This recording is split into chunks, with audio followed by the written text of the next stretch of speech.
So hello dear students, कैसे हैं आप सब। आई होप आप सब अच्छे होंगे। मैं हूं स्वाति सेजवानी, स्वागत करती हूँ अब आपका उदित फार्मेसी के यूट्यूब चैनल पे। फार्मेसी लॉ एंड एथिक्स के टॉप 100 एमसीक्यूज का पार्ट 5 आज हम डिस्कस करने वाले हैं, क्योंकि आप सब जानते हैं कि एग्जाम पैटर्न चेंज हो गया है। अब एग्जाम्स में एमसीक्यूज भी पूछे जा रहे हैं, ऑब्जेक्टिव्स भी पूछे जा रहे हैं। तो इसका जो लास्ट पार्ट हमारा रह गया था उसको आज हम डिस्कस करने वाले हैं। शुरू करते हैं क्वेश्चन नंबर 1 से। यहाँ है आपका question number 1। The abbreviation CDSCO stands for।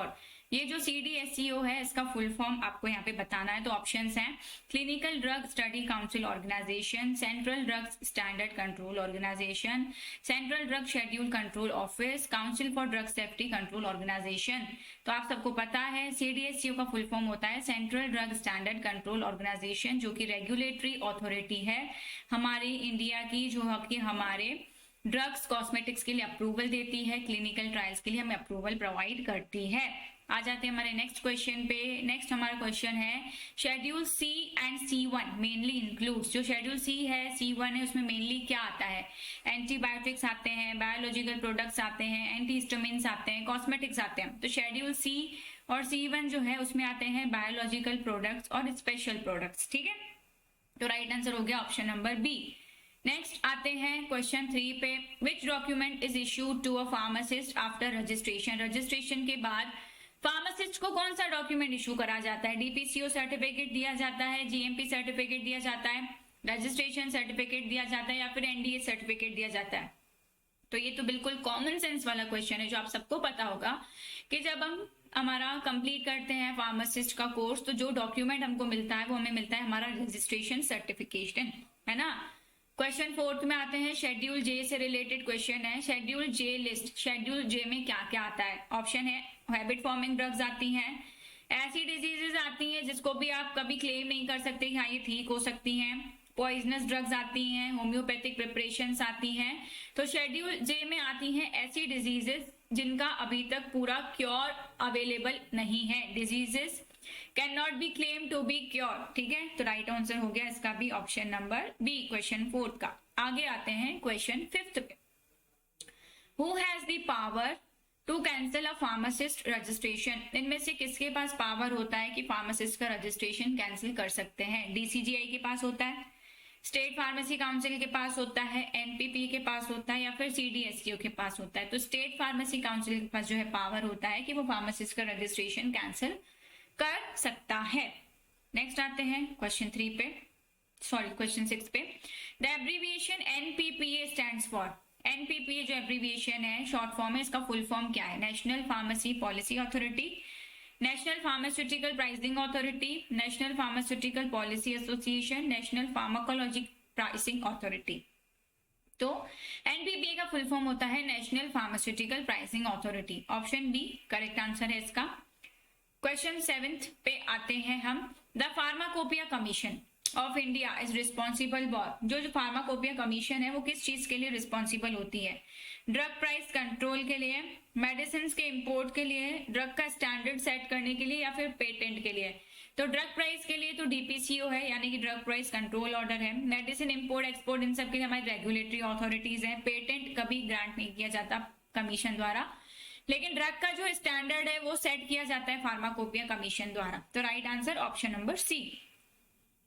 Question 8 schedule Y deals with. Schedule I किससे रिलेटेड है? GMP से रिलेटेड है, रिक्वायरमेंट्स फॉर क्लिनिकल ट्रायल से रिलेटेड है, पॉइजनस सब्सटेंसेस से रिलेटेड है, या बायोलॉजिकल स्टैंडर्ड से रिलेटेड? किस चीज से रिलेटेड है शेड्यूल Y? तो शेड्यूल Y में आती है आपकी क्लिनिकल ट्रायल से रिलेटेड सारी चीजें। ठीक, चलिए आगे।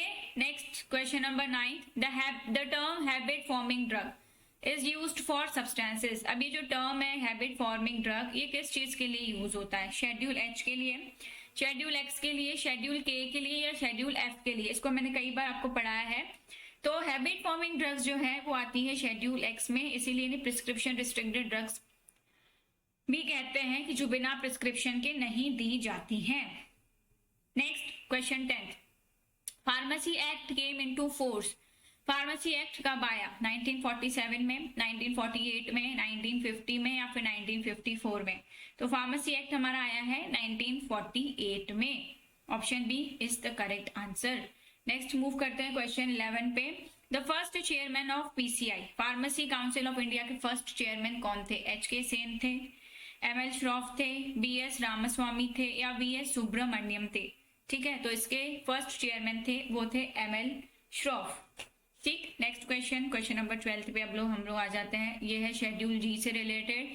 Schedule G, drugs must carry the label. Schedule G में क्या लेबलिंग में होना जरूरी है? पॉइजन लिखा होना जरूरी है, कॉशन लिखा होना जरूरी है, it is dangerous to take this preparation except under medical supervision, यानी कि आप इस प्रिस्क्रिप्शन को नहीं ले सकते जब तक आप मेडिकल सुपरविजन ना ले लो, या भी to be sold by retail on the prescription only, not for medicinal use. तो शेड्यूल जी में स्पेशल लेबलिंग में क्वेश्चन लिखा होता है caution, it is dangerous to take this preparation except under medical supervision. तो राइट आंसर है option number B. Next question 13, maximum validity of a drug manufacturing licence. कोई भी अगर ड्रग मैन्युफैक्चरिंग लाइसेंस है तो उसकी मैक्सिमम वैलिडिटी कितनी होगी? 1 साल, 3 साल, 5 साल, 7 साल? Right answer is 5 years. Maximum आपका जो लाइसेंस चलता है वो 5 ईयर्स तक वैलिड होता है। Next question, national formulary of India is published by. National formulary किसके द्वारा पब्लिश की जाती है? पीसीआई द्वारा, एनपीपीए द्वारा, आईपीसी द्वारा यानी कि इंडियन फार्माकोपिया कमीशन द्वारा, या फिर डीटीएपी द्वारा? तो पीसीआई हमारा स्कीम सिलेबस डिसाइड करती है, नेशनल फॉर्मूलरी नहीं। ये प्राइस डिसाइड करती है national pharmaceutical pricing authority, national formulary नहीं। और ड्रग टेक्निकल एडवाइजरी बोर्ड जो है एडवाइस देने का काम करते हैं, नेशनल फॉर्मूलरी पब्लिश नहीं करते। नेशनल फॉर्मूलरी पब्लिश करना किसका काम होता है? हमारे आईपीसी का, यानी कि इंडियन फार्माकोपिया कमीशन का काम होता है। Next question 15, which authority appoints the drug controller general of India. Drug controller general of India जो है किसके द्वारा अपॉइंट किया जाता है? पीसीआई द्वारा, डीटीएबी द्वारा, सेंट्रल गवर्नमेंट द्वारा या स्टेट गवर्नमेंट द्वारा? तो जब हम फंक्शंस पढ़ रहे थे तब हमने पढ़ा था कि सेंट्रल गवर्नमेंट जो है अपॉइंट करती है drug controller general of India को। नेक्स्ट क्वेश्चन शेड्यूल एस से रिलेटेड है। Schedule S deals with, schedule S में क्या क्या चीजें आती हैं? Standards for Ayurvedic medicine, Ayurvedic medicine का स्टैंडर्ड जो है शेड्यूल एस डिसाइड करता है। कॉस्मेटिक्स का स्टैंडर्ड डिसाइड करता है। स्टैंडर्ड फॉर सर्जिकल मटेरियल्स या फिर जीएमपी। तो शेड्यूल एस में क्या बताया जाता है? शेड्यूल एस में हमें बताया जाता है स्टैंडर्ड फॉर कॉस्मेटिक्स। हमारे कॉस्मेटिक का स्टैंडर्ड डिस्कस किया गया है शेड्यूल एस में।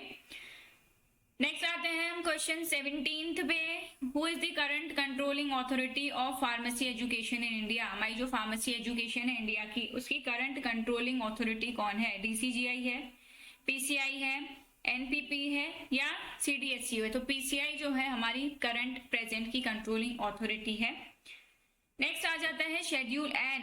Schedule N related to biological standard, Ayurvedic standard, requirement of pharmacy premises या फिर कॉस्मेटिक्स। तो शेड्यूल एन रिलेटेड होता है हमारे फार्मेसी प्रेमाइसिस में क्या क्या रिक्वायरमेंट्स की जरूरत है उससे रिलेटेड।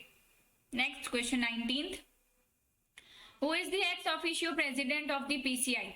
पीसीआई यानी कि हमारी फार्मेसी काउंसिल ऑफ इंडिया का एक्स ऑफिशियो प्रेसिडेंट कौन होता है? डीसीजीआई होता है। Drug director general of health services, health minister या फिर एनपीपीए के चेयरपर्सन कौन होते हैं? वो होते हैं director general of health services.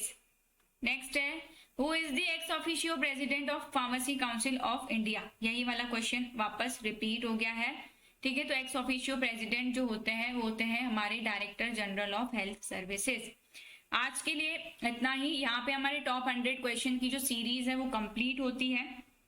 मिलते हैं अब हम लोग नेक्स्ट वाली क्लास में। आप लोग सब लोग बहुत अच्छे से पढ़ के जाएं, एग्जाम के लिए बहुत अच्छे से प्रिपरेशन करके जाएं। मीनवाइल आप मेरा यूट्यूब चैनल सब्सक्राइब कर सकते हैं, फार्मेसी विद स्वाति। इंस्टा पे मुझे फॉलो कर सकते हैं मेरी इस आईडी पे। All the very best to all of you for your exam. Thank you so much.